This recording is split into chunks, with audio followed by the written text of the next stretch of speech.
Fillion. Enjoy the show. Radio X. OK, Miguel est prêt. Il est de l'Institut économique de Montréal. Miguel, t'es salué, mon ami. Plusieurs sujets aujourd'hui. Les sujets sont bons parce que, regarde, dans le portefeuille, ça commence à paraître pas à peu près. Je vire tes sujets à l'envers. Je commence par l'histoire des taxes sur l'essence parce que il y a quelque chose de bizarre, là. On voit que le gouvernement fait plus d'argent que jamais avec toutes sortes de taxes sur l'essence en voyant le prix de l'essence augmenter. Donc, semble content, lui, de s'enrichir, mais il ne s'enrichit pas auprès de fournisseurs de pétrole. Il s'enrichit directement dans les poches de son peuple. Et quand l'essence vient à un prix trop élevé, à un moment donné, j'imagine que si tu as budgété tel montant de taxes, une fois que tu as ce montant-là, pourquoi pas prendre l'over et dire, on va le laisser dans les poches des gens, parce qu'on est en train de carrément appauvrir notre peuple. C'est la dernière chose qu'un gouvernement veut. Mais les autres semblent très à l'aise avec ça, à part Éric Duhaime. Personne ne semble vouloir éliminer une taxe ou temporairement ou pour plus. Qu'est-ce que tu en penses, toi, du côté de l'Institut économique de Montréal? Avez-vous regardé ce sujet-là de votre bord? Ben oui, et puis vous, les gars, vous êtes à Québec, vous le savez, en région, que ce soit à Québec ou dans les régions du Québec, là, comme moi, je viens de Bécancour, on n'a pas le choix d'utiliser notre auto en ce moment. C'est une auto à essence qu'on n'a pas le choix d'utiliser, on n'a pas le choix de polluer pour se déplacer. Donc, en ce moment, avec le prix de l'essence qui est extrêmement cher, qui est surtaxé, ben ça coûte tellement cher aux gens dans les régions par rapport à des gens qui sont en ville comme à Montréal, qui peuvent utiliser l'autobus, qui peuvent utiliser Uber, qui peuvent utiliser les autres transports en commun. Donc, en ce moment, le gouvernement du Québec, ce qu'il doit faire, c'est donner un peu de répit aux familles québécoises. Puis, j'ai regardé les chiffres là, sur les taxes sur l'essence, puis c'est assez fou, honnêtement. Là. On a une taxe sur les carburants qui est provinciale de 19 cents. On a une taxe fédérale de 10 cents. Après ça, tu rajoutes la taxe qui est liée au marché du carbone, qui est 9 cents. Puis après, tu ajoutes la TPS-TVQ qui sont des taxes sur des taxes. Donc, je pense que là, on a quand même un terreau fertile pour donner un peu de répit aux familles. Là. Ça n'a pas de sens. Là. Donc, est-ce que l'idée d'Éric Duhaime est bonne d'enlever la TVQ pendant, en tout cas, peut-être au moins le temps de la crise? Parce que je vois qu'il y a quand même un ajustement là sur le prix de l'essence. Tranquillement, pas vite, ça descend. On était aux alentours de... certains sont à 1,78 dans la région de Québec, en espérant que cette trend-là se poursuive. Mais est-ce qu'on serait... Parce que les défenseurs de l'État disent non, on commencera pas à priver le gouvernement, on a besoin pour des écoles, on a besoin pour nos vieux, on a besoin pour les bains. Finalement, les sacraments de bains se donnent jamais, là, peu importe ce qu'on fait. Mais eux autres, c'est leur discours. Puis là, ils disent, puis les gens avaient le temps de se procurer une voiture électrique, se sont achetés un VUS, garde, qui s'organisent. Ouais, mais moi je pense qu'avant d'aller en chercher davantage dans les poches des contribuables, faudrait peut-être regarder à Québec ce qui se passe dans les tours des bureaucrates. Peut-être qu'il y a un peu de bureaucratie qu'on pourrait couper pour économiser un peu d'argent. Mais sinon, pour les taxes à l'essence puis la proposition d'Éric Duhaime, je pense que c'est essentiellement ce que l'Ouest a fait là en Alberta, de dire pour le moment on va abolir la taxe sur l'essence pour donner un peu plus d'argent dans les poches des familles. Je crois que c'est ça qu'il faut faire en ce moment, du moins temporairement. S'il faut absolument la remettre après, on la remettra. Mais là, en ce moment, avec l'inflation, les chiffres sont sortis ce matin, 5,7% au Canada. Puis c'est sûrement plus élevé que ça aussi si on le calculait de la même manière que les États-Unis qui sont à un chiffre encore plus élevé. Donc, je pense que là, on n'a pas le choix. Il faut donner du répit aux familles. Puis les taxes sur l'essence, on a déjà une taxe sur le carbone, une taxe carbone au fédéral. Puis on a le marché du carbone au Québec qui sont en fait des systèmes, des mécanismes pour désinciter les gens d'utiliser la voiture à essence. Donc, une fois qu'on a déjà ces systèmes-là, pourquoi on ajoute une double taxation avec la taxe sur les carburants provinciales puis celle fédérale? Je pense que c'est ça le problème, c'est qu'au Québec, on n'arrête pas de double taxer, puis à un moment donné, on se perd dans toutes les taxes, puis au final, c'est nous qui payons plus cher. La machine a besoin d'argent, ce sont des goinves, c'est des ogres, c'est des gens qui peuvent tout ramasser ce qu'ils ramassent. Écoute, il y a des groupes semblables dans d'autres secteurs de notre société qu'on voit comme étant carrément des bandits quand ils agissent de cette manière-là. Quand c'est le gouvernement, tout devient légal, mais la vérité, c'est qu'on est des esclaves, puis on ne fait que payer. On n'a jamais de break. On n'a jamais de break. Moi, Jeff, là, les voitures électriques en ce moment, là, moi, je suis 100% pour faire une transition énergétique puis aller vers l'électrique. Sauf que en ce moment, si on dit regardez, vous aviez juste à acheter des voitures électriques, vous ne sentiriez pas la hausse. Ben voyons donc, les voitures électriques la moins chère en ce moment là, sans extra rien, c'est 25 000 $. C'est pas tout le monde qui peut s'acheter ça là. Fait qu'il faut vraiment sticker à la réalité puis se dire en ce moment, il y a un problème là, pas dans 2, pas dans 6 ans. Là, en ce moment, il y a un problème, c'est là que ça fait mal aux contribuables, c'est là qu'il faut les aider. Les gouvernements qui ont besoin de cash pour payer tout le monde donnent des milliards un peu partout. Il y a un party de poignée, surtout depuis le début de la COVID. On a vu que les infirmières veulent recommencer à avoir le 5 milliards qu'ils ont eu en boni. 5 milliards, 5 000 millions. Donc, faut prendre cet argent-là quelque part. Donc, les prix augmentent tout le temps, les taxes, etc. La bière, les prix planchers qu'on nous met pour contrôler. Et là, tout ce qu'on touche, finalement, n'est plus achetable. Il n'y a plus moyen de s'amuser vraiment. Prix plancher, qu'est-ce que tu en penses là-dessus? Est-ce que c'est quelque chose qu'on devrait se débarrasser? Moi, si je suis politicien d'un matin, dans mon programme, il y a ça. Prix plancher interdit dans tous les secteurs. À quoi ça sert le prix plancher de la bière? Ben, tu vas être d'accord avec moi, Jeff. On peut taxer tous les produits, mais ne taxons pas la bière. Ça, c'est l'enfer. On fait pas ça. C'est un péché mortel.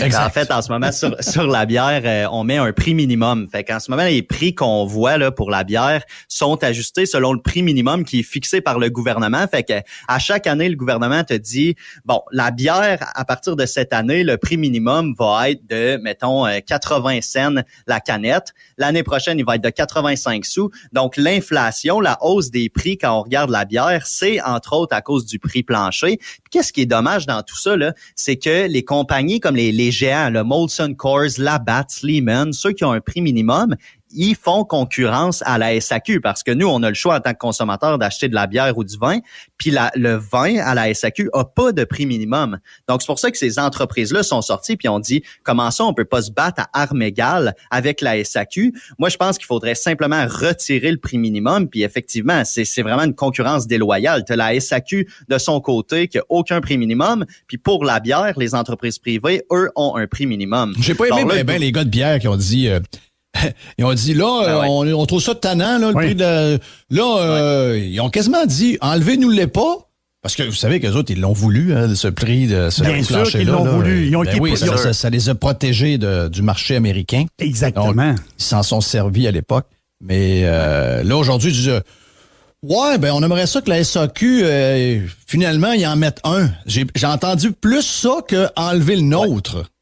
Ben quand c'est le Journal de Québec là qui avait sorti cet article-là, il y avait une phrase qui disait qu'il serait pas totalement contre à enlever le prix minimum sur la bière si c'était pour donner une concurrence plus loyale. Mais je pense qu'au final, c'est au gouvernement de prendre la décision. C'est normal qu'on prêche pour notre paroisse. Les géants de la bière, eux, aimeraient garder le... Ça arrivera pas. Ça arrivera jamais. Il y a rien. Tout ce qu'on veut n'arrive jamais. Et moi, il y a un sujet là. Ça fait 15 ans facile que j'essaie de convaincre le gouvernement d'enlever les règles de la régie des jeux et des loteries. C'est n'importe quoi. Qu'on puisse s'inscrire dans des sites étrangers qui font tirer $1 million puis qui te demandent juste de mettre ton adresse email. Et là, c'est toujours marqué pas disponible au Soudan, au Québec, en Corée du Nord. Voyons, c'est gênant, là. C'est parce que si sont pas capables. Tu serais en faillite, Jeff, c'est ça qu'ils se disent. Si c'est disponible, là, les gens sont trop idiots, ils vont se mettre en faillite. Mais c'est un peu ça aussi avec la bière, parce que à la base, le gouvernement disait, si on rend la bière chère, les gens vont en consommer moins, puis c'est ça qu'il faut. Mais en même temps, à la SAQ, ils dépensent des millions et des millions année après année pour de la publicité, pour nous faire consommer. Après, SAQ inspire la petite carte pour te donner un peu plus d'avantages dans le monopole qu'est la SAQ. Donc là, il faut être cohérent. Est-ce d'un côté, on veut dire non à la bière et oui au vin? Si oui, c'est quoi la cohérence? C'est quoi la logique? Là? Mais les brasseurs demandent, tu sais, ils disent les autres produits alcooliques, hein, c'est ça qu'ils disent. Ben oui. Donc, imagine-toi, tu as un prix minimum pour l'hydromel. Tu sais, arrêtez, là. Un prix minimum pour le cidre, un prix minimum pour le vin. Des produits alcooliques, il y en a plein, là. Il y a des seltzer avec de l'alcool. Ben oui. Fait que là, faut juste enlever les prix minimums. Voilà, tu t'embarques dans une patente complètement stupide, faut le dire. C'est complètement stupide. T'enlèves le prix minimum, puis ça règle le problème. C'est aussi simple que ça. Là. Je pense que c'est le prix minimum et les taxes aussi, parce qu'il faut pas oublier là, une bouteille de fort à la SAQ qui est vendue, là, c'est à peu près 52% du montant qui est perçu par le gouvernement. 52 %, c'est énorme. Là. C'est Il reste indécent. plus d'argent dans les poches du gouvernement que ceux qui ont créé ce produit-là. Donc, d'un côté, oui, il y a le prix minimum, mais il y a aussi les taxes qu'il faut s'attaquer. Mais regarde, j'en reviens à ma question. Je suis tannant, là. Je suis tannant, Miguel. J'en reviens à ma question. Là, t'es pas C'est tout le fun de jaser de ça, là. Mais t'es plus jeune, mais je vais t'annoncer une affaire. Quand tu vas être rendu à l'âge à moi et à Jerry, dans 25 ans, parce que t'es vraiment plus jeune que nous, tu pourrais être mon fils, d'ailleurs. Tu vas avoir les mêmes discussions. Tout un honneur. Oui, ça va être pareil. Merci. Tu vas avoir les mêmes discussions qu'on a. Tu sais, moi puis Jerry, on a l'air à des. Puis nos auditeurs, on a l'air à des bonhommes de parler de ça. C'est parce que moi, je parlais de ça en 97. Puis Ouais, là, on est rendu en 2022, puis on a encore le même maudit sujet. Ben, si tu brises mes rêves, Jeff, moi, je reviens plus, là. Parce que là, je pense que effectivement, on peut se dire, regarde, ça bouge pas, mais si on n'en parle pas, ça bougera jamais. Fait qu'au moins, si j'aurais perdu du temps à en parler, j'aurais eu du fun à vous en parler. Puis je pense qu'on est capable de faire avancer le gouvernement quand même. Puis ma génération, qui est un peu plus jeune, pas trop plus jeune que la vôtre, mais quand même un peu plus jeune, je pense qu'il faut se lever aussi. Puis ça va être une autre génération de politiciens. Puis faut parler de ces enjeux-là, parce que si on se dit tout simplement, ben regarde, c'est canné, c'est fini, ben ça changera jamais. Mais je suis d'accord avec toi qu'au Québec, c'est extrêmement dur à faire changer la grosse machine politicienne, la grosse machine gouvernementale, pardon.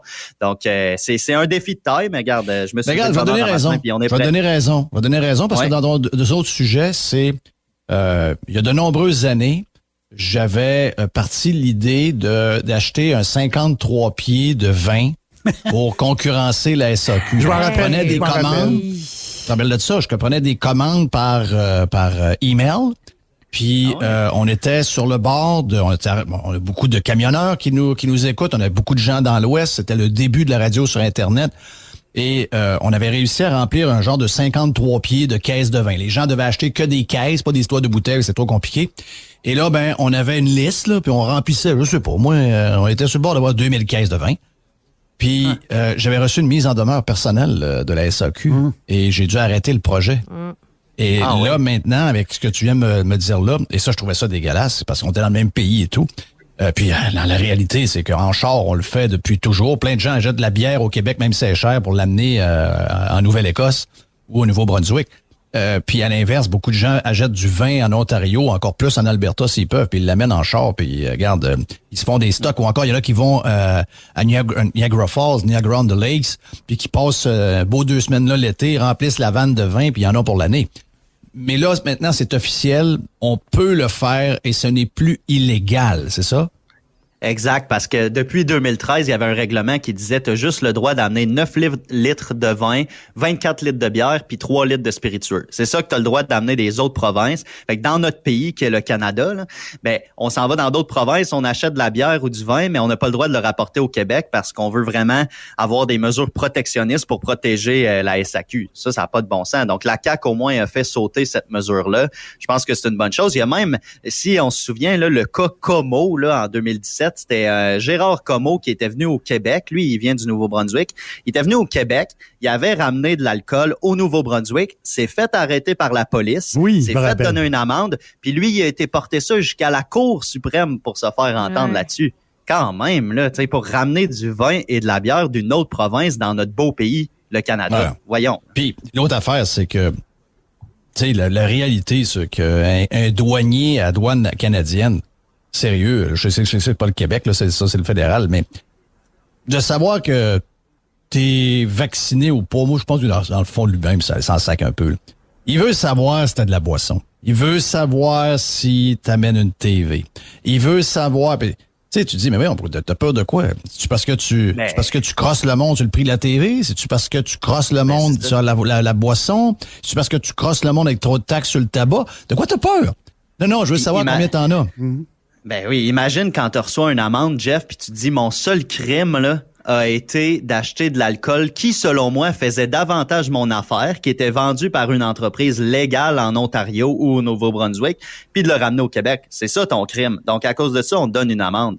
Voyons donc, ça n'a pas de sens. Puis au Québec, on est la province qui a le plus d'exceptions dans l'accord de libre-échange canadien. On en a 35 exceptions. Donc, que ça soit en foresterie pour la mobilité des travailleurs de la construction, que ça soit pour le vin, on a beaucoup d'exceptions. Puis c'est l'Alberta qui lead tout ça. Donc, je pense qu'il faut vraiment entamer le pas puis se dire, là, les barrières au commerce interprovincial, il faut que ça cesse, là.